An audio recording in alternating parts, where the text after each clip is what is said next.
जय हिंद students, welcome to study for civil services. कैसे हैं आप सभी लोग? उम्मीद करता हूं सभी बहुत ही बढ़िया होंगे।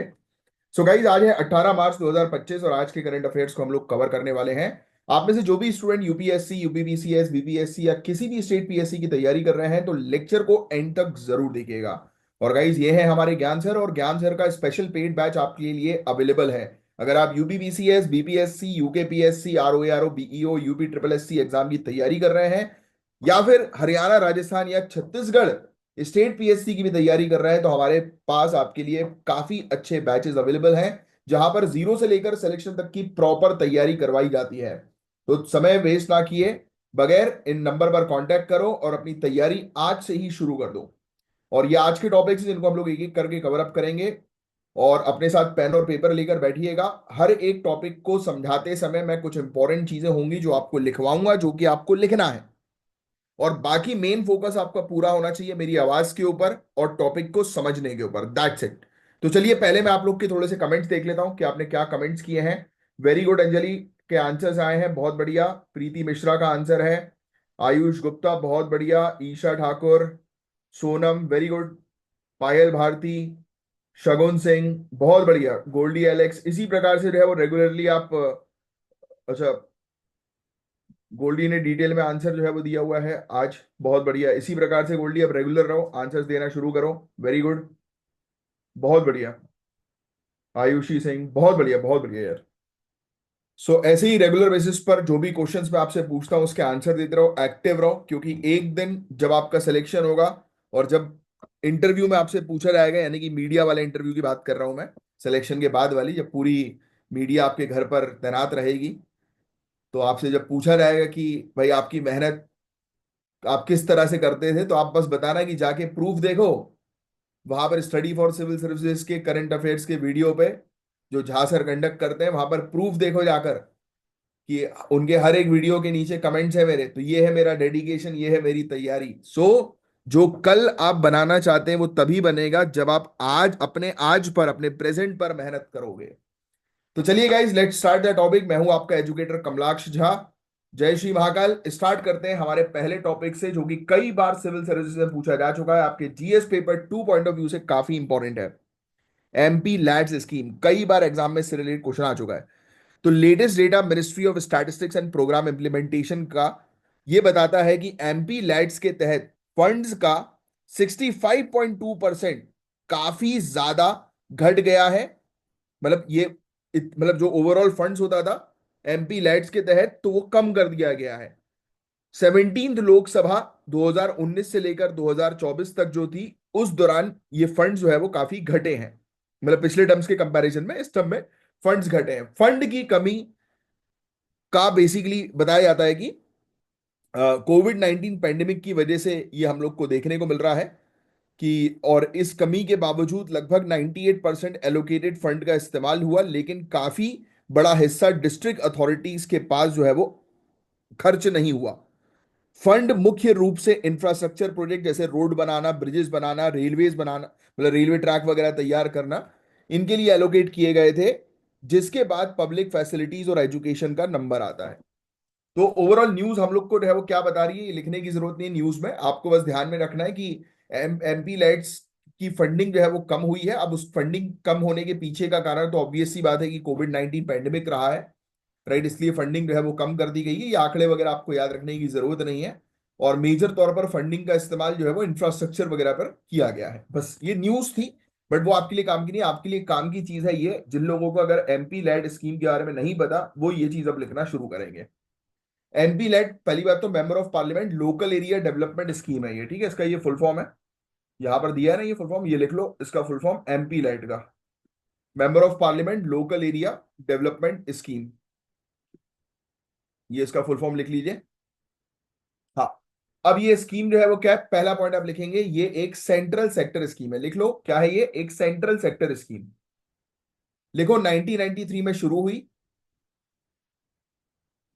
मेंबर ऑफ पार्लियामेंट को उनकी कॉन्स्टिट्यूएंसी में लोकल नीड्स के आधार पर डेवलपमेंट वर्क रिकमेंड करने की सुविधा मिलती है इस स्कीम के तहत। यानी कि सिंपल शब्दों में, ये स्कीम जो है वो क्या प्रोवाइड कराती है कि एक मेंबर ऑफ पार्लियामेंट अपनी जो कॉन्स्टिट्यूएंसी जहां से वो चुना गया है या चुनी गई है, तो वहां से वहां पर वो डेवलपमेंट कर सके, उसके लिए उनको पैसा मिलता है। ये स्कीम पूरी तरह से सेंट्रल गवर्नमेंट द्वारा फंड की जाती है और उसका मेन ऑब्जेक्टिव ये है ड्यूरेबल कम्युनिटी एसेट बनाना, मतलब कि ऐसे प्रोजेक्ट्स पर फंडिंग करना जो कि लॉन्ग टर्म हो, जैसे रोड बना दिया, जैसे कुएं बनवा दिए, है ना, सिंचाई के लिए नहरें बनवा दी, ये सब चीजें। तो ड्यूरेबल कम्युनिटी एसेट पर पैसा लगाया जाता है, ऐसे एसेट्स तैयार किए जाते हैं, राइट। इंफ्रास्ट्रक्चर, एजुकेशन, हेल्थ, इन सब एरियाज पर खर्चा किया जाता है। अब इसमें यह फैक्ट आप ध्यान में रखेंगे, इस स्कीम के तहत हर मेंबर ऑफ पार्लियामेंट को 5 करोड़ रुपए एलोकेट किए जाते हैं एक साल में खर्च करने के लिए, जिसमें ministry of statistics and programme implementation funds को डिस्ट्रिक्ट अथॉरिटी को 2 इंस्टॉलमेंट में, यानी कि 2.5 करोड़ रुपए में प्रोवाइड करती है, डिस्ट्रीब्यूट करती है। ये फैक्ट बहुत इंपॉर्टेंट है, ध्यान में रखेंगे आप। तो हर एक एमपी को जो है वो 5 करोड़ रुपए हर साल जो है वो दिए जाते हैं खर्च करने के लिए। और कौन सी स्कीम जो है वो फंड्स को डिसबर्स करती है, दैट इज वेरी इंपॉर्टेंट, ये क्वेश्चन आपसे पूछेंगे। तो स्टैटिस्टिक्स एंड प्रोग्राम इंप्लीमेंटेशन ध्यान में रखिएगा, डिस्ट्रिक्ट अथॉरिटी को डिस्ट्रीब्यूट किया जाता है। जब आगे चल के आप कलेक्टर बनेंगे तो आप जो है वो बेसिकली पूरा मैनेजमेंट जो है वो करेंगे इस पर्टिकुलर फंड्स का। और 2 इंस्टॉलमेंट में ये दी जाती है, ये फैक्ट भी याद रखना, कभी कभी प्रीलिम्स में ये लोग पूछ लेते हैं।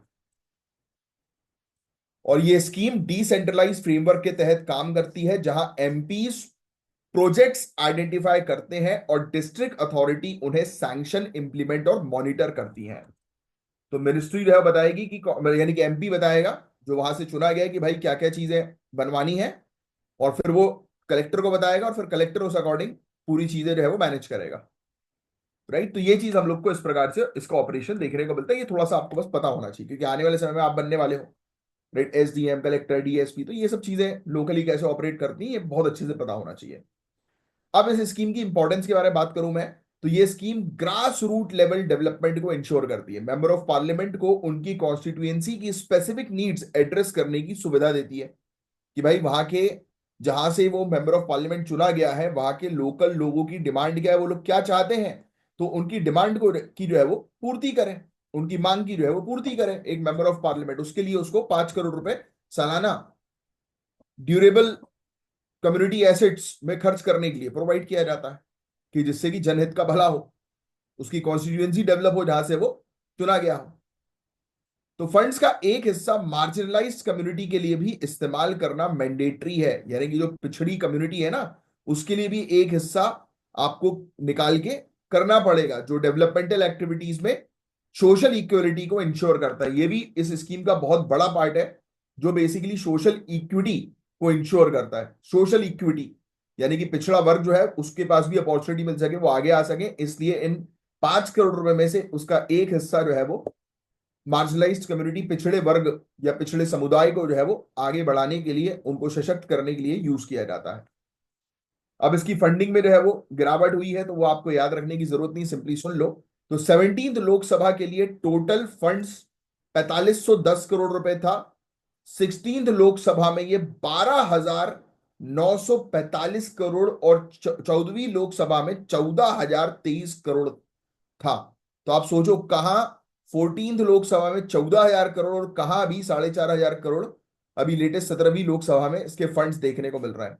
लगातार गिरा दिए गए हैं। अब वो कोविड-19 की वजह से है मेनली। तो ये डिक्लाइन मुख्य रूप से स्कीम के सस्पेंशन की वजह से वजह है, जो पेंडेमिक के दौरान हुआ। पिछली लोकसभा टर्म में हायर एलोकेशन दिखे गए, लेकिन अनस्पेंड फंड का प्रपोर्शन एक बार फिर से इशू बन रहा है। वो आपको याद होगा, मैंने कुछ समय पहले आपसे एक क्वेश्चन पूछा था कि आप एक डिस्ट्रिक्ट कलेक्टर हो और एक दूसरी डिस्ट्रिक्ट का एक और कलेक्टर है, राइट।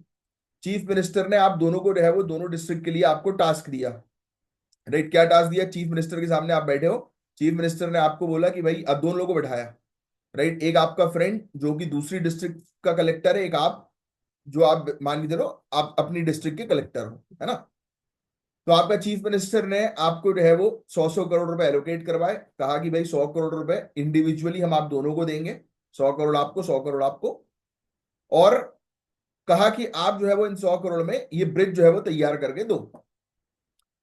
तो दोनों ने ही जो टर्म्स थी उसके अकॉर्डिंग पूरी चीज तैयार करी, सामने वाले व्यक्ति ने पूरे पैसे खर्च कर दिए, आपने सेम चीज अच्छी क्वालिटी की 90 करोड़ में करके आ गए, 10 करोड़ आपके पास बच गया, और आपने चीफ मिनिस्टर को लौटाया, बोला कि सर मैंने दूसरी डिस्ट्रिक्ट से अच्छी क्वालिटी का काम किया है और उसमें मेरे 10 करोड़ रुपए बच गए।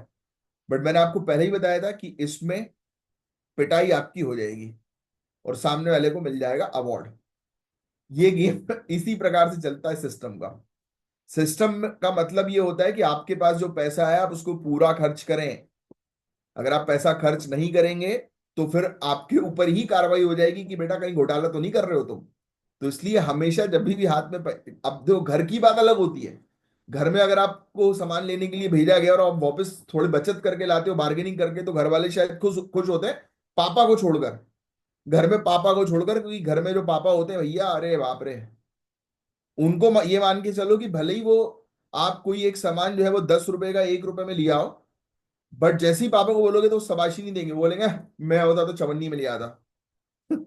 ये होता है भाई, ये मेरे साथ तो होता है, और मुझे पता है कि आप लोग के साथ भी ये वाली चीज होती होगी। घर में पापा कितना भी कुछ बार्गेनिंग करके ले आओ, भले ही वो सेम चीज 10 रुपए की 5 में लिया है और आप जो है वो 1 में लेके आ रहे हो, मतलब आप ज्यादा डिस्काउंट कर रहे हो, वो कम में लेके आए।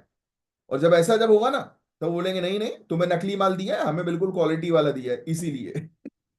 देखिएगा आप, तो घर की सिचुएशन अलग है, राइट।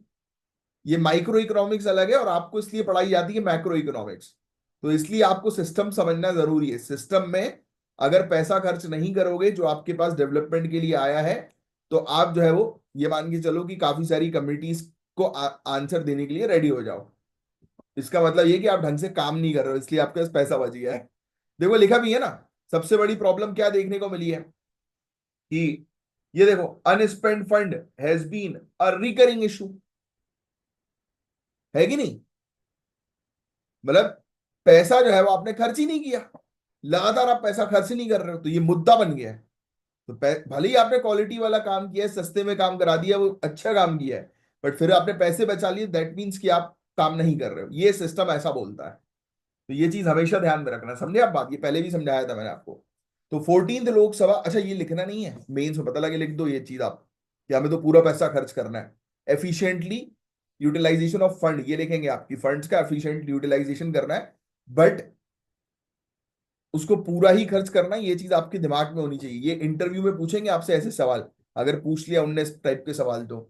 और आप दोनों ही मंदी मंद मुस्कुराओगे, जो इंटरव्यू ले रहा है और आप भी इंटरव्यू जब दे रहे हो, जब ऐसा क्वेश्चन आएगा, तो जब पूछा जाएगा तो आप मुस्कुराते हुए जवाब देना कि सर पूरा ही खर्च करना पड़ेगा हमें तो उनको भी समझ में आएगा कि आप सिस्टम जानते हो। क्या होता है, कुछ चीजें होती हैं आंखों में और मुस्कुराहट से ही खेली जाती हैं, ये होती है डिप्लोमेसी। जिस चीज की आप तैयारी कर रहे हो, that is a personality you need to develop, जिस पर हमेशा मैं फोकस करवाता हूं। तो 14th लोकसभा ने 102% फंड यूटिलाइजेशन रिकॉर्ड किया, जिसमें एक छोटा सरप्लस इंटरेस्ट अर्निंग के थ्रू जनरेट हो गया। और 16th लोकसभा ने 99% यूटिलाइजेशन देखा, लेकिन 1196 करोड़ रुपए खर्च नहीं किए। 17th लोकसभा में 98% यूटिलाइजेशन रिकॉर्ड किया गया, लेकिन 760 करोड़ रुपए जो है वो अनयूटिलाइज्ड रहे, जो फंड डिसबर्समेंट और प्रोजेक्ट एग्जीक्यूशन में इनएफिशिएंसी को बढ़ाते हैं। मतलब आपने पैसा खर्च नहीं किया, तो मतलब आपके बार सवाल उठाया जाता है कि तुम साले काम नहीं कर रहे हो ढंग से। तो दैट इज द इशू। देखो यहां पर दिख रहा है स्कीम के थ्रू। अब सुनना, रीजनल डिस्पैरिटीज फंड एलोकेशन की क्या है। तो एमपीज जो उत्तर प्रदेश में है, 798 करोड़ रुपीस फंड एलोकेट किया गया इनको। महाराष्ट्र के एमपी को 360 करोड़ रुपए, वेस्ट बंगाल के एमपीज को 339 करोड़ रुपीस, करोड़ रुपीस। उन्हें सबसे ज्यादा एमपी लेड्स फंड मिले हैं, उत्तर प्रदेश, महाराष्ट्र और वेस्ट बंगाल को। इसके कॉन्ट्रास्ट में मध्य प्रदेश, सॉरी, एमपी की बात करें, एमपी जो दिल्ली से है उनको 45 करोड़ रुपए मिले, हरियाणा के एमपी को 81 करोड़, और पंजाब के एमपी को 111 करोड़ रुपए जो है वो प्राप्त हुए हैं।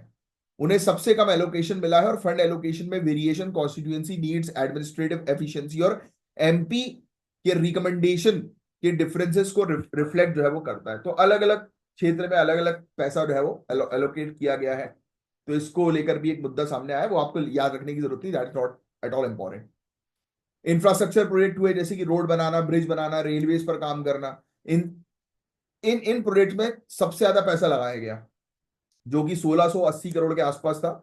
दूसरी पब्लिक फैसिलिटीज की बात करें तो 1130 करोड़ के आसपास में एजुकेशन से रिलेटेड प्रोजेक्ट्स पर खर्चा किया गया, है ना। पब्लिक फैसिलिटी में 1130 करोड़ रुपए और एजुकेशन रिलेटेड प्रोजेक्ट में करीब 350-400 करोड़ रुपए इन्होंने खर्च किए थे। अब इन तीन सेक्टर के लिए फंड्स का एक बड़ा हिस्सा इस्तेमाल हुआ, जो मैंने आपको बताया, रेलवे, रोडवेज और ब्रिज बनाना। ठीक है, बस और कुछ नहीं है, ये बस बेसिक सी चीज आपको ध्यान में रखनी है। फंड मैनेजमेंट की बात करें तो एमपी लेड फंड एक नॉन लैप्सेबल होते हैं गाइस, नॉन लैप्सेबल इसलिए तो चिल्लाया जाता है कि पूरा खर्च करो, मतलब कैरी फॉरवर्ड नहीं होते। मतलब फॉर एग्जांपल आपने 5 करोड़ में से 4 करोड़ खर्च किए, 1 करोड़ बच गए, तो 1 करोड़ में गायब, फिर आप उसका कुछ नहीं कर सकते, खत्म, वो वापस चला जाएगा कंसोलिडेटेड फंड ऑफ इंडिया में। फिर इसके अलावा एमपीज को अपने फंड्स कम से कम 15% प्रोजेक्ट के लिए एलोकेट करना है, जो शेड्यूल कास्ट को बेनिफिट प्रोवाइड कराते हैं, और 7.5% शेड्यूल ट्राइब के लिए इनको रखना रहता है। ये फैक्ट ध्यान में रखो, अपने डिस्कस किया था ना कि मार्जिनलाइज कम्युनिटी को के लिए भी एक पोर्शन जो है वो यूज किया जाता है, तो ये 15% एससी के लिए और 7.5% एसटी के लिए, ये बहुत इंपॉर्टेंट फैक्ट है जो आपको ध्यान में रखना है। एमपी हर साल 25 लाख तक एलोकेट कर सकते हैं अपनी कॉन्स्टिट्यूएंसी के बाहर नेशनल इंपॉर्टेंस के प्रोजेक्ट के लिए, ये फैक्ट भी आप ध्यान में रखेंगे, वेरी इंपॉर्टेंट फैक्ट, कि एक एमपी अपनी कॉन्स्टिट्यूएंसी के बाहर भी 25 लाख तक खर्च कर सकता है नेशनल प्रोजेक्ट के लिए। और अगर कहीं सीवियर नेचुरल डिजास्टर होती है, कोई आपदा आती है ऐसी प्राकृतिक आपदा, तो इसमें 1 करोड़ तक रिलीफ प्रयास के लिए एलोकेट किया जा सकता है इंडिया में कहीं पे भी। मतलब कहीं पर आपदा आ गई तो एक एमपी जो है वो 1 करोड़ रुपए तक दान जो है वो दे सकता है, दान मतलब रिलीफ मेजर जो है वो प्रोवाइड करा सकता है। तो देखो इस प्रकार से चार्ट भी प्रोवाइड किया आपके लिए पीडीएफ में, वो उतना कुछ खास इंपॉर्टेंट नहीं है। अब चैलेंजेस की बात करें तो फंड यूटिलाइजेशन में प्रॉब्लम्स आ रही हैं, इनएफिशिएंसी आ रही है, राइट। हमने अभी देखा कि लोग खर्च नहीं कर रहे हैं, कई बार प्रोजेक्ट्स में ब्यूरोक्रेटिक डिले हो जाता है, प्रोजेक्ट जो है वो अप्रूव हो गया बट कहीं ना कहीं एग्जीक्यूट नहीं हो रहा है। फिर स्टेट्स के अक्रॉस फंड्स का अनइक्वल डिस्ट्रीब्यूशन भी जो है, जो पॉलिटिकल प्रायोरिटाइजेशन और इनकंसिस्टेंसी इन फंड एलोकेशन के कंसर्न को हाईलाइट करती है। होता है ना कई बार पॉलिटिक्स के अंदर कि भाई ये हमारे खास हैं, इनको जल्दी से एलोकेट कर दो फंड, इनको मत करो, इनको डीले करो, ऐसी भी चीज होती है। अकाउंटेबिलिटी का इशू होता है, जबकि डिस्ट्रिक्ट अथॉरिटीज फंड यूटिलाइजेशन के लिए रिस्पॉन्सिबल है, एमपी प्रोजेक्ट सिलेक्शन में इंपॉर्टेंट रोल प्ले करते हैं, जो कभी कभी मिसयूज या इनएफिशिएंट स्पेंडिंग की तरफ ले जा सकता है। एमपी जो है वो जानबूझकर, वो होता है ना कि छोटे प्रोजेक्ट के लिए बड़ा प्राइस जो है वो प्रोवाइड करा दो, जिससे कि घोटाला घपला हो सके, करप्शन हो सके। फिर आलोचक आर्ग्यू करते हैं कि डेवलपमेंटल एक्टिविटीज गवर्नमेंट की रिस्पॉन्सिबिलिटी होनी चाहिए, ना कि एमपीज की, जो स्कीम की नेसेसिटी को क्वेश्चन करता है। एनीवेज, तो फंड एलोकेशन और यूटिलाइजेशन में ट्रांसपेरेंसी रखना बहुत ज्यादा जरूरी है। फंड डिसबर्सल और प्रोजेक्ट के एग्जीक्यूशन में डिले को रिड्यूस करने के लिए एडमिनिस्ट्रेटिव प्रोसेस को स्मूथ करें, कि भाई अगर एडमिनिस्ट्रेटिव प्रोसेस जो है वो स्मूथ होगी तो जल्दी जल्दी काम जो है वो हो सकेगा। तो ये सब इसके कुछ वो है, वे फॉरवर्ड में आप मेंशन जो है वो कर सकते हो कि और इस स्कीम को बेहतर कैसे बनाएं। पार्टिसिपेटरी गवर्नेंस को इनकरेज करो, जहां लोकल कम्युनिटीज डेवलपमेंट प्रोजेक्ट्स को आइडेंटिफाई करें, एमपी को आइडेंटिफाई करने की जगह लोकल कम्युनिटीज को आइडेंटिफाई करो। आजकल तो डिजिटलाइजेशन हो गया है, तो लोगों से जो है वो ऑनलाइन सर्वे वगैरह कराओ। एक एमपी अपने कॉन्स्टिट्यूएंसी में ऑनलाइन सर्वे करा सकता है कि भाई आप लोग के वोट्स के आधार पर, यानी कि वो कर दो, आप पोलिंग सिस्टम जो है वो कर दो ऑनलाइन, 4-5 प्रोजेक्ट जो है वो डाल दो और मेंशन कर दो कि किसको कौन सा प्रोजेक्ट कब तक कंप्लीट करना है, डालो भाई। तो इससे क्या रहेगा कि इससे पब्लिक ही जो है वो चूज करेगी कि उनको क्या चीज चाहिए अपनी कॉन्स्टिट्यूएंसी में, तो ये और बेहतर बनेगा। बट अभी भी पब्लिक को पता ही नहीं है कितना पैसा जो है वो एक एमपी को मिलता है उनके लिए डेवलपमेंट करने के लिए, राइट। तो ये इस स्कीम के पूरे फैक्ट जो मैंने आपको बताया वो पूरी तरह से ध्यान में रखिएगा। मेंस में आपसे क्वेश्चन जो है वो इस स्कीम से रिलेटेड पूछा जा सकता, प्रीलिम्स में तो ये फैक्ट से रिलेटेड क्वेश्चन पूछेंगे, मेंस में पूछेंगे ये लोग कि ये स्कीम का रेलिवेंस जो है वो क्या है, सिग्निफिकेंस, महत्व जो है वो क्या है, ऐसे क्वेश्चन जो है वो मेंस में आ सकते हैं।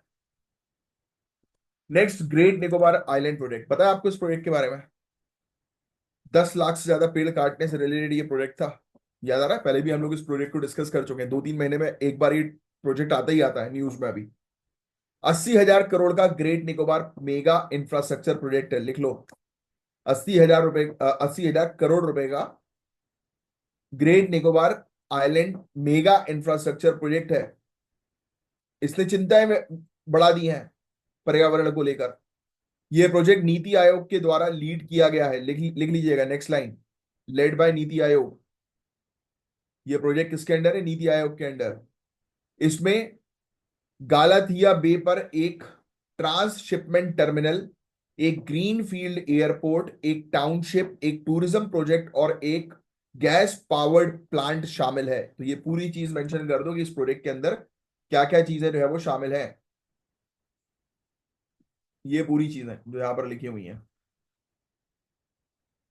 शुरुआत में बताया गया कि लगभग 8.5 से 10 लाख के बीच पेड़ काटने की बात हुई, लेकिन रीसेंट स्टडी के मुताबिक ये नंबर 1 करोड़ से ज्यादा हो सकता है।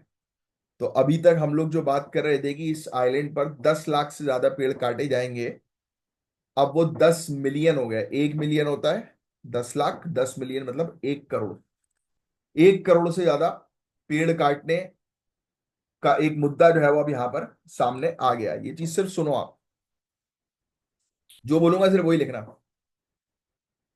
तो देखिए आप कितनी मतलब वो है ये चिंता वाली बात। एनवायरमेंटलिस्ट ने deforestation, biodiversity loss, marine ecosystem को खतरा और जो लोकल कम्युनिटीज हैं उनको डिस्प्लेस किया जाएगा, ऐसी चिंताएं व्यक्त करी हैं। इन चिंताओं के बावजूद ये प्रोजेक्ट अपनी स्ट्रेटेजिक और इकोनॉमिक बेनिफिट के लिए जस्टिफाई किया जा रहा है। कहा जा रहा है कि ये प्रोजेक्ट बिल्कुल सही है, जिसमें भारत की मैरीटाइम प्रेजेंस को मजबूत करना और फॉरेन पोर्ट्स पर डिपेंडेंसी को कम करना शामिल है। तो okay, it's okay, we know about it, की काफी सारी चीजें में हमें ये स्ट्रेटेजिकली और इकोनॉमिकली बेनिफिट प्रोवाइड कराएगा ये प्रोजेक्ट।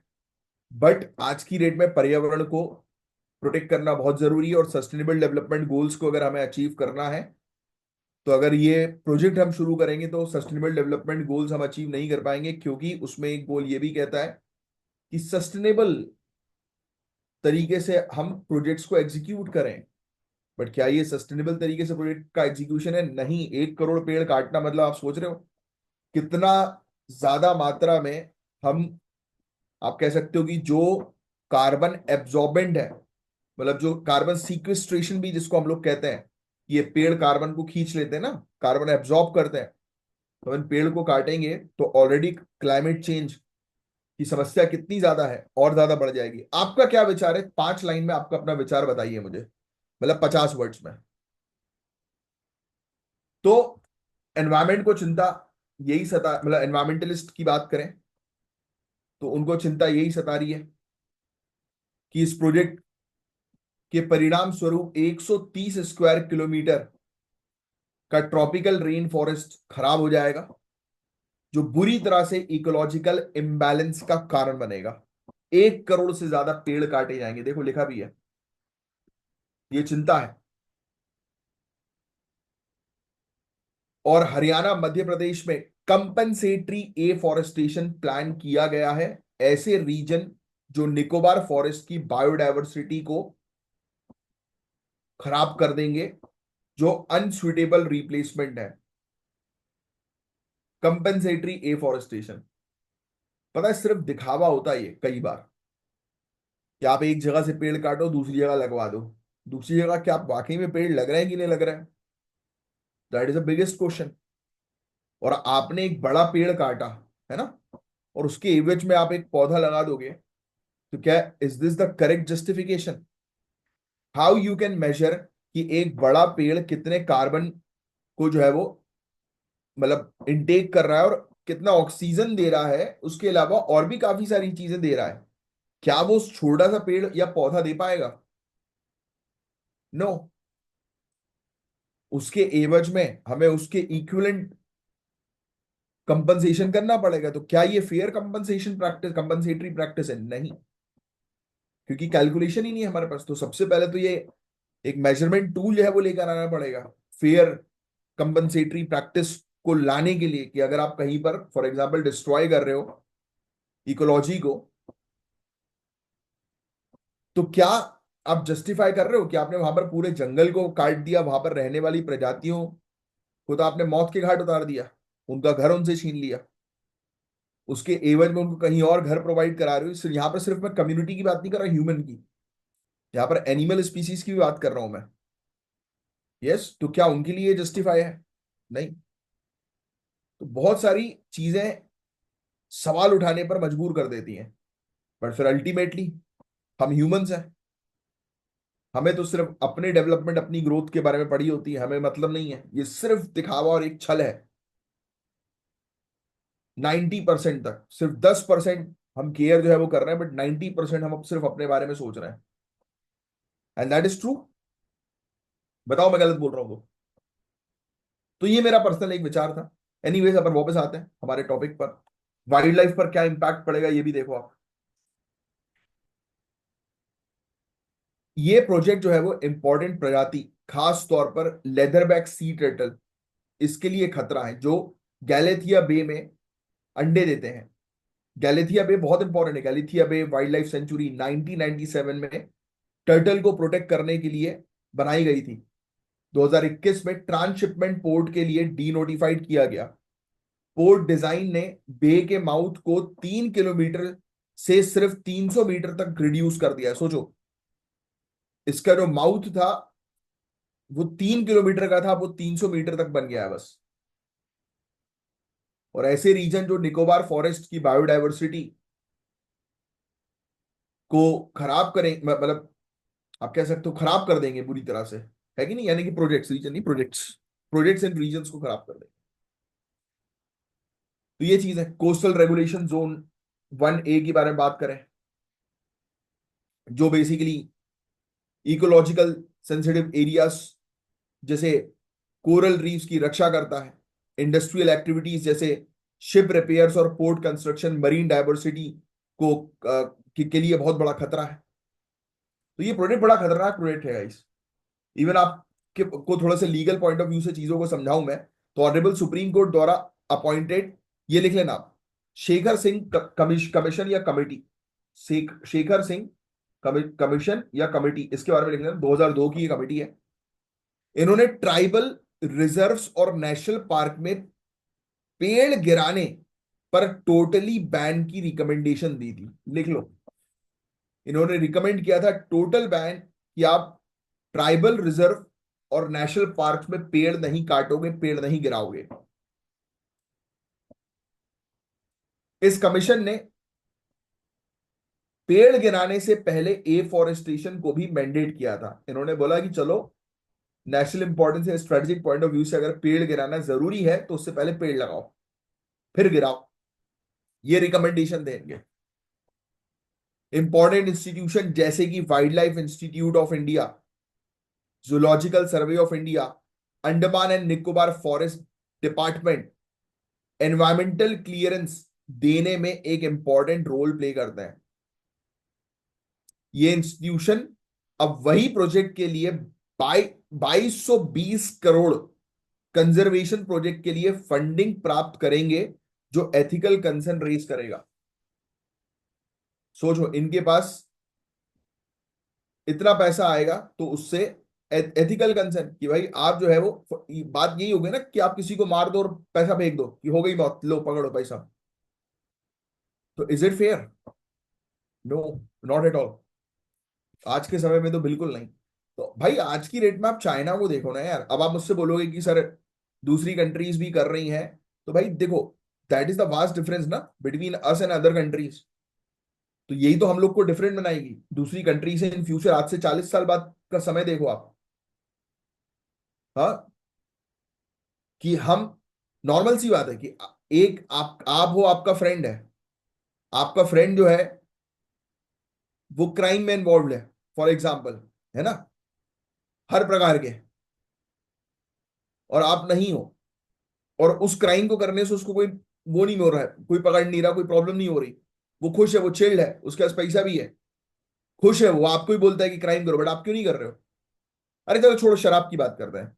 आप फॉर एग्जाम्पल कि आप शराब नहीं पीते, आपका दोस्त जो है वो शराबी है ना, वो बड़ा मस्त मस्त रहता है, एंजॉय करता है, और आप थोड़े से टेंशन में रहते हो कि एग्जाम निकालना है, करियर बनाना है। बट आप जब भी उससे मिलते हो तो वो आपको बिल्कुल मस्त रहता है, और बाबा मस्त है अपन तो, लाइफ तो मजे में चल रही है ना। But then to why you do not follow his step और हर स्टेप? उनके स्टेप आप क्यों फॉलो नहीं कर रहे हो? Because you know very well कि if you take such kind of intoxicants तो हो सकता है कि आपको खुद गिल्ट फील हो, या फिर ऐसा लग सकता है आपको कि नहीं यार पेरेंट्स को सही नहीं लगेगा कि बच्चा क्या कर रहा है, बच्ची क्या कर रही है उनके, है ना। तो here comes the ethical part, कि कई बार चीजें ठीक है भाई, चलो मैंने बोला इलीगल भी नहीं है, शराब पीना इलीगल नहीं है ना, ऑब्वियसली जब तक आप, इलीगल है बट कुछ पर्टिकुलर प्लेसेस में, अगर आप पब्लिक प्लेस में पियोगे दैट इज इलीगल, राइट। अगर आप ड्राई स्टेट में पियोगे that is illegal, dry day में पियोगे दैट इज इलीगल, बट वैसे तो लीगल है। But then to why you guys are not doing, because you know the consequences, इसके कॉन्सिक्वेंसेस क्या है। तो same thing is like that, यही तो डिफरेंस है, यही तो चीजें आपसे पूछेंगे, यही चीज बनाती है कि आपके अंदर एक लॉन्ग विजनरी पावर है कि नहीं है, आप दूरदर्शी हो कि नहीं, यही तो ब्यूरोक्रेट की एक क्वालिटी होती है। यस, बस यही चीजें हैं, और कुछ नहीं है इस टॉपिक के अंदर। इसमें आप लोकेशंस वगैरह जो है वो थोड़ा सा ध्यान में रखिएगा। ट्राइबल कम्युनिटी से बातचीत ये लोग जो है वो नहीं कर रहे हैं प्रोजेक्ट को लेकर, ट्रांसपेरेंसी की अभी भी कमी है, ये लोकेशंस बस थोड़ी सी आप ध्यान में रखेंगे। और इसकी लोकेशन आज जो है वो आप देखेंगे, मलक्का स्ट्रेट, सुंडा, लॉम्बॉक स्ट्रेट, इसकी लोकेशन देखिए। ये यहां पर अगर हम प्रोजेक्ट बनाएंगे ना तो ये इन एरिया से नजदीक होने के कारण हमें काफी इकोनॉमिकल बेनिफिट जो है वो मिलेगा। ट्रांसशिपमेंट पोर्ट भारत की act east policy Indo Pacific strategy के साथ अलाइन करेगा। अच्छा, मैं आपको एक सोल्यूशन और बता रहा था जो यहां पर नहीं लिखा है इस आर्टिकल में। आप, अब आपके सामने फॉर एग्जांपल, चलो मैं आपसे पूछता हूं, मैं कल बताऊंगा इसका आंसर, मैं पहले आपके कमेंट्स देखूंगा कि देखो यार, आप जानते हो कि ये कितना स्ट्रेटेजिक प्रोजेक्ट है हमारे लिए, अगर ये प्रोजेक्ट हम स्टैब्लिश कर दें ग्रेट निकोबार, तो हमें बहुत स्ट्रेटेजिकली इकोनॉमिक बेनिफिट होगा, हम चाइना को भी बहुत बेहतर तरीके से काउंटर कर पाएंगे और हमें बहुत फायदा होने वाला है। तो ये प्रोजेक्ट हमें चाहिए ही चाहिए। और एक तरफ पेड़ काटना है ना, 1 करोड़ से ज्यादा पेड़ कटेंगे, तो क्या आप इस प्रोजेक्ट को सपोर्ट करोगे, हाँ या ना। मुझे एक प्रॉपर वे में आंसर दो, क्योंकि इसमें देखो, इसमें मैंने आपको दोनों चीज बता दी कि क्या कमियां हैं क्या वो है, बट आपका क्या आंसर होगा आप पहले बताओ, मैं देखूंगा आपके आंसर वो। और मुझे सुनो, मुझे पॉइंट वाइज आंसर चाहिए यार, मुझे ये थ्योरेटिकल आंसर पसंद नहीं है पढ़ना लंबे लंबे, और मैं चाहूंगा कि आप भी अपनी प्रैक्टिस बनाए पॉइंट वाइज आंसर लिखने की। क्यों, उसका रीजन मैं आपको बताता हूँ कि बुलेट पॉइंट्स में जब आप लिखते हैं ना चीजों को, तब पहली चीज तो आपके पास एक क्लैरिटी होती है, और आप आंसर्स को खींचते नहीं हो, जो आपकी कॉपी चेक कर रहा होता है ना उसको बेसिकली लगता है कि हाँ यार जो चीज पूछी गई उसके अकॉर्डिंग आपने पूरी वेल, मतलब प्रॉपर तरीके से डिफाइन करके चीजें मेंशन कर दी है, तो उसके लिए आसानी होगी। और आप जब सामने वालों के लिए चीजें आसान करते हो ना, तो वो आपसे खुश रहता है। तो आपकी कॉपी जो चेक करे उसके लिए बर्डन मत बनो, बल्कि उसके लिए आसानी रखो, कि उसको आराम से दिख जाए कि आप बताना क्या चाह रहे हो। तो मैंने जो पूछा है उसको पॉइंट वाइज बताओ, कि आप अगर एक डिस्ट्रिक्ट कलेक्टर हो और आपसे पूछा जाए कि ये प्रोजेक्ट इंप्लीमेंट किया जाए कि नहीं किया जाए, तो आपका क्या रिप्लाई होगा, या फिर आप क्या सोल्यूशन दोगे बेस्ट टू बेस्ट, की जिससे कि सस्टेनेबिलिटी की तरफ हम जा सकें। इसका आंसर मेरे पास एक है, बहुत यूनिक आंसर है, बट मैं चाहूंगा कि आप इसका आंसर जो है वो दें, फिर हम इस पर कल जो है वो चर्चा करेंगे स्टार्टिंग में। राइट, देखते हैं कौन इसका आंसर देता है। बस यही था टॉपिक, इसके अंदर और कुछ नहीं है guys। ऐसा ये चीज तो आपको ऑलरेडी पता है, 2047 तक ये प्रोजेक्ट जो है वो उसका भी पार्ट है, कि इंडिया का विजन, कि इंडिया को एक मेजर ट्रांसशिपमेंट हब के तौर पर बनाना है। ये जिसको नहीं पता वो लिख लेना, वैसे ये पहले भी कई बार आ चुका है।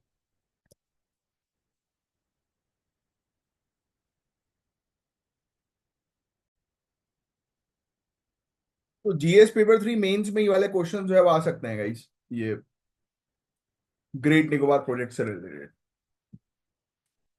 अब ये टॉपिक भी सोलार साइकिल का पता है कि नहीं पता, रेगुलरली 2 महीने से फॉलो कर रहे होगे तो ये टॉपिक पता होगा। तो रिसेंट एक मेजर सोलार मिशन का लॉन्च हुआ, जो कि तीसरा ऐसा मिशन था पिछले 18 महीनों में जिसने हमें सोलार एक्सप्लोरेशन के बारे में अच्छी जानकारी दी, यानी कि सूर्य के बारे में। और सोलार मिशन जो हम लोग को देखने को मिल रहे हैं, वो लगातार जो है वो बढ़ते जा रहे हैं, और ये लिंक्ड है सन के, बेसिकली सोलार मैक्सिमम से एसोसिएटेड है, जो कि सोलार साइकिल की पीक फेज होती है, जो कि अप्रोक्सीमेटली हर 11 साल में जो है वो नजर आती है। साइंटिस्ट का मेन ऑब्जेक्टिव ये है कि ये सोलार एक्टिविटी को जो है वो स्टडी करना। तो ये थोड़ी सी चीज आप ध्यान में रखिएगा। पिछले 18 महीनों में हम लोग को देखने को मिल रहा है तीसरी बार ये ऐसा मिशन जो है वो नजर आया है। और सोलार मिशंस बढ़ते जा रहे हैं लगातार, जो सोलार या सूर्य को जो है वो और बेहतर तरीके से समझने में मदद करेंगे। राइट। अब ये पहला पॉइंट जो मैं लिखवा रहा हूं वो लिखते जाओ आप। सन के पास एक मैग्नेटिक फील्ड होती है, जैसे कि हम लोग को मैग्नेटिक बार देखने को मिलता है ना, आपने ये डायग्राम जो है वो देखा होगा इस प्रकार का। अरे मैग्नेटिक बार पता होगा ना आप लोग को शायद, ये ऐसा एक डायग्राम, ऐसा एक बार जो है वो बना रहता है। राइट। ये आपने देखा होगा ऐसे ऐसे करके उसमें मैग्नेटिक फील्ड जो है बनी रहती, देखा है कि नहीं देखा बताओ। साइंस की किताब पढ़ी होगी यार, एनसीईआरटी ध्यान से देखा होगा, उसमें ढंग से बन नहीं रहा है वो, छोड़ो। तो मैग्नेटिक बार एक चीज होती है जिसमें हम लोग को मैग्नेटिक फील्ड जो है वो जनरेट करते हैं। तो वैसे ही सूर्य के पास भी मैग्नेटिक फील्ड है भाई, जैसे धरती के पास भी मैग्नेटिक फील्ड है ना, तो वैसे ही अब सूर्य का जो सोलार साइकिल जो होता है पूरा, वो लगभग 11 साल का होता है, ये भी लिख लो। और इस 11 साल के साइकिल में सूर्य की जो मैग्नेटिक पोल्स है वो अपनी जगह चेंज करती हैं। सन का मैग्नेटिक पोल जो है वो स्विच होता है, और इस दौरान सन स्पॉट्स बनते हैं, सोलार फ्लेयर्स बनते हैं, कोरोनल मास इजेक्शन होता है। सन का आउटर मोस्ट लेयर जो होता है वो कोरोना होता है, याद आ रहा है, पहले हमने डिस्कस किया हुआ था। और जब ये सोलार फ्लेयर्स रिलीज होते हैं, सोलार स्ट्रॉम, याद आ रहा है, इस टॉपिक को भी पहले मैं आपको पढ़ा चुका हूं। तो काफी सारी सैटेलाइट्स को ये खराब कर सकते हैं, ये इतने स्ट्रांग होते हैं। सोलार मैक्सिमम और सोलार मिनिमम क्या होता है ये लिख लो, ये एग्जाम में क्वेश्चन पूछा जा सकता है प्रीलिम्स के अंदर। मैक्सिमम यानी कि सबसे ज्यादा एक्टिव फेस सूर्य का, जिसमें सबसे ज्यादा सन स्पॉट एक्टिविटी नजर आती है, मैग्नेटिक फील्ड स्ट्रांग होती है। इसी का जस्ट अपोजिट मिनिमम, कि बहुत कम एक्टिविटी जो है वो सन स्पॉट्स की नजर आ रही है सूर्य में। बट हालांकि पता है अभी भी सन स्पॉट्स एग्जैक्टली क्या है, उसका कारण क्या है, वो कोई नहीं समझ पाया। अभी भी ये स्टडी हम लोग कंडक्ट कर रहे हैं, और इसको अगर एक बार बहुत बेहतर तरीके से हम समझ लेंगे तो हम अपनी कम्युनिकेशन सैटेलाइट्स को और भी काफी सारी चीजों को बचा सकेंगे। अगर एक स्ट्रॉन्ग स्ट्रॉम अगर हमारी तरफ आ रहा हो, स्ट्रॉन्ग एक सूर्य का तूफान हमारी तरफ आ रहा हो, तो उसको पहले से हम प्रिडिक्ट कर सकेंगे अगर इसको हमने ढंग से समझ लिया तो। ठीक है। साइंटिस्ट मॉनिटर करते हैं इन सन स्पॉट्स को, सोलार साइकिल के प्रोग्रेशन को ट्रैक करने के लिए। लिखने की जरूरत नहीं है, सिर्फ जितनी चीज मैंने आपको बताई सिर्फ उतनी ध्यान में रखो, दैट्स इट। ठीक है। रीसेंट सोलार मिशन लॉन्च हुआ था सितंबर 2023 में, सोलार फ्लेयर को जो है वो स्टडी करने के लिए, सोलार विंड्स और मैग्नेटिक फील्ड्स को स्टडी करने के लिए। ठीक है।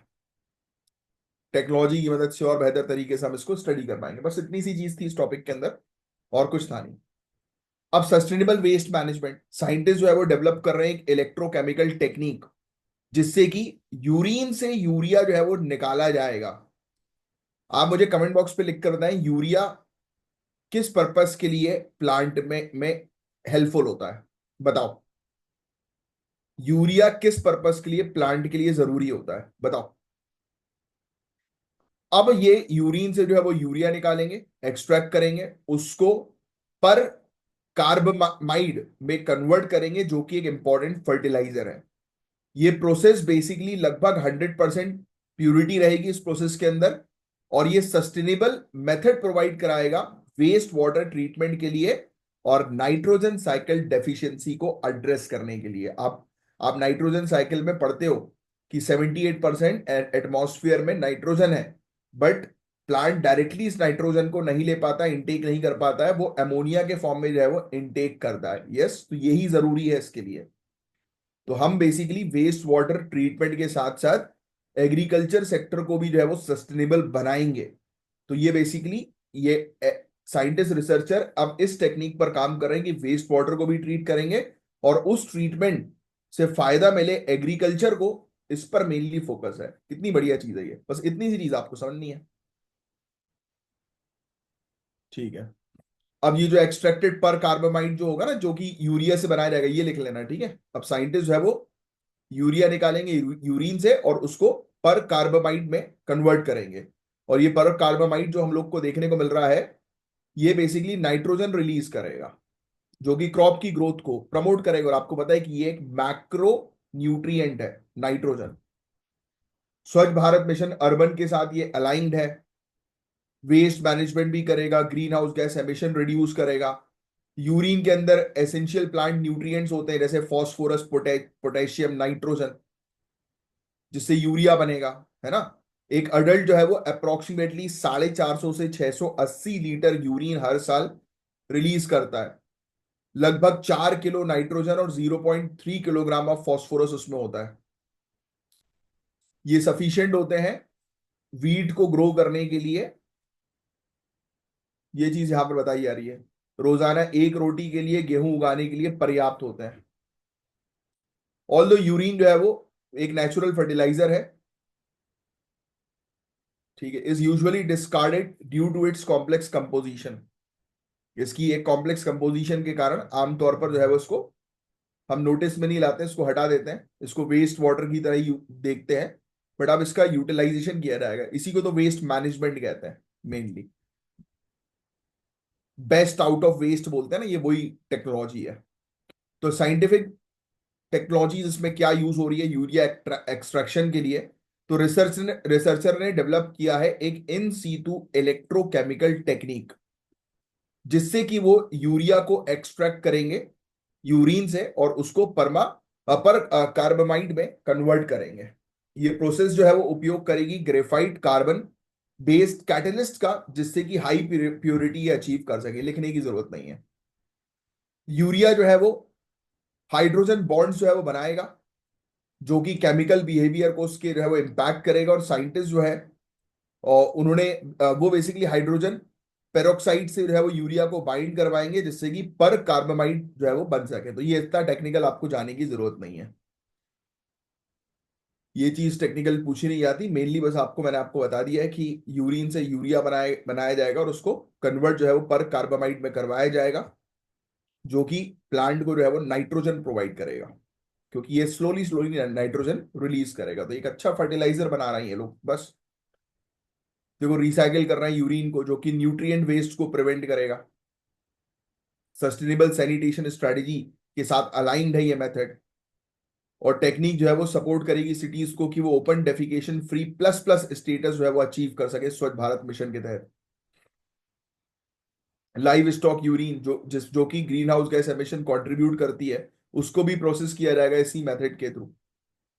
बट फर्दर हमें और टेक्नोलॉजी को अपस्केल करना जरूरी है, अवेयरनेस क्रिएट करनी जरूरी है, इससे रिलेटेड प्रॉपर पॉलिसीज लाना जरूरी है। तो ये चीजें हैं इस टॉपिक के अंदर। बाकी कुछ खास ज्यादा टॉपिक नहीं था। जितनी चीजें मैंने आपको नोट डाउन करने के लिए बोली वो नोट डाउन करिएगा। ये प्रीलिम्स में टॉपिक आ सकता है, मेंस में सस्टेनेबल वेस्ट मैनेजमेंट में इस टॉपिक को आप जोड़ सकते हैं कि ऐसी भी प्रैक्टिसेस के थ्रू हम वेस्ट वाटर को मैनेज करते हुए एग्रीकल्चर को प्रोडक्टिव बना सकते हैं। काइंड ऑफ ऐसा आप आंसर लिख सकते हैं।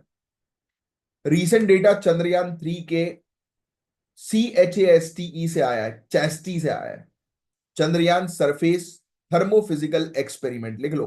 कभी कभी आ सकता है कि चैस्टी अभी रिसेंटली न्यूज में था, ये किससे एसोसिएटेड है? चंद्रयान 3 से। तो ये क्या इंडिकेट कर रहा है कि वाटर आइस ऑन मून्स की चांद में जो है वो वाटर आइस हम लोग को जो है वो देखने को मिल रहा है। वेरी वेरी इंपॉर्टेंट, बहुत ध्यान से सुनना है इस टॉपिक को। पहले तो लिख लो आप, चंद्रयान सरफेस थर्मोफिजिकल एक्सपेरिमेंट, ये चंद्रयान 3 में है। इसके डेटा से ये पता चला है कि चंद्रमा पर वाटर आइस वाटर आइस जो मिला है वो सिर्फ पोलार रीजन तक सीमित नहीं है, बल्कि हाई लैटिट्यूड एरियाज में भी मौजूद हो सकता है। यानी कि मून के काफी सारे एरियाज पर वाटर आइस क्रिस्टल्स मौजूद होने की संभावनाएं बताई जा रही हैं। अब लिखो चेस्टे के बारे में। ये एक इंस्ट्रूमेंट है जो सरफेस और सब सरफेस टेम्परेचर को मेजर करने के लिए डिजाइन किया गया है। किस पर्पस के लिए इसको डिजाइन किया गया है? ये टेम्परेचर को जो है वो मेजर करता है, बताता है कि कितना टेम्परेचर है सरफेस पर और उसके नीचे सब सरफेस पे। और इसने छोटी डिस्टेंस पर एक अच्छा खासा टेम्परेचर वेरिएशन रिकॉर्ड किया है, जो ये दिखाता है कि शेडेड लूनार स्लोप्स में ऐसी कंडीशन हो सकती है जो पोलार क्रेटर्स में वाटर आइस के लिए सूटेबल हो। मतलब कुछ एरिया मून का जो है एक तो देखो, एक एरिया मून का डार्क एरिया होता है और एक एरिया ब्राइट एरिया होता है जो हमेशा हमें दिखाई देता है। तो जो उसके बीच का जो शेडेड एरिया है, तो अभी ये एनालिसिस कर रहे हैं कि क्या वहां पर भी पानी की संभावना है कि नहीं। वो चेस्टे इंस्ट्रूमेंट अच्छे से हमें बता पा रहा है। ये discovery future lunar exploration, resource extraction और ह्यूमन हैबिटेट्स के एस्टैब्लिशमेंट के लिए बहुत बढ़िया हो सकती है। तो चंद्रमा पर वाटर आइस की प्रेजेंस सबसे पहले चंद्रयान 1 के द्वारा बताई गई थी। आपको पता होगा, एक इंस्ट्रूमेंट लगा था उसमें, उसने कंफर्म कर दिया था कि चंद्रमा में पानी है, जिसमें वाटर मॉलिक्यूल्स के स्ट्रॉन्ग सिग्नल्स मिले, खास तौर पर पोलार रीजन के शेडेड एरिया में। चंद्रयान 3 की रिपोर्ट अब जो आई है वो ये बता रही है कि इन क्रेटर्स यानी कि गड्ढों में पूरा वाटर आइस क्रिस्टल भरा होने की संभावना है। जो क्रेटर्स है ना, चंद्रमा में जो गड्ढे हैं, क्रेटर्स, तो बोल रहे हैं वाटर आइस इन क्रेटर्स में हो सकता है, भरा हुआ हो सकता है ऐसे एरियाज में जो पोलार रीजन के बाहर है, जहां कुछ slope similar environmental conditions create करते हैं। वाटर आइस की प्रेजेंस फ्यूचर लूनार मिशन के लिए अत्यंत महत्वपूर्ण है, क्योंकि पानी बनाना, ऑक्सीजन बनाना, फ्यूल जनरेट करने के लिए, इलेक्ट्रोलिसिस के लिए के माध्यम से ये हेल्पफुल हो सकता है। लेकिन फ्यूचर में ह्यूमंस वहां पर जाकर बच सकते हैं अगर ये कंफर्म हो जाए कि वहां पर पानी है। अब चंद्रयान 3 के क्या कंट्रीब्यूशन है ये लिख लेना भैया आप, ये आपके लिए जरूरी है। इससे रिलेटेड नोट्स बनाना, पूरी चीज लिखेंगे आप। पहले लिखो, चंद्रयान 3 ने 23 अगस्त 2023 को चंद्रमा के साउथ पोल के नजदीक सक्सेसफुली सॉफ्ट लैंडिंग की। तो चंद्रयान 3 ने 2023 में सॉफ्ट लैंडिंग की, कहां पर? साउथ पोल पे, जिसे बाद में शिव शक्ति पॉइंट नाम दिया। वेरी इंपॉर्टेंट फैक्ट जो एग्जाम में पूछा जाएगा 99%। शिव शक्ति पॉइंट ये किस क्षेत्र से एसोसिएटेड है?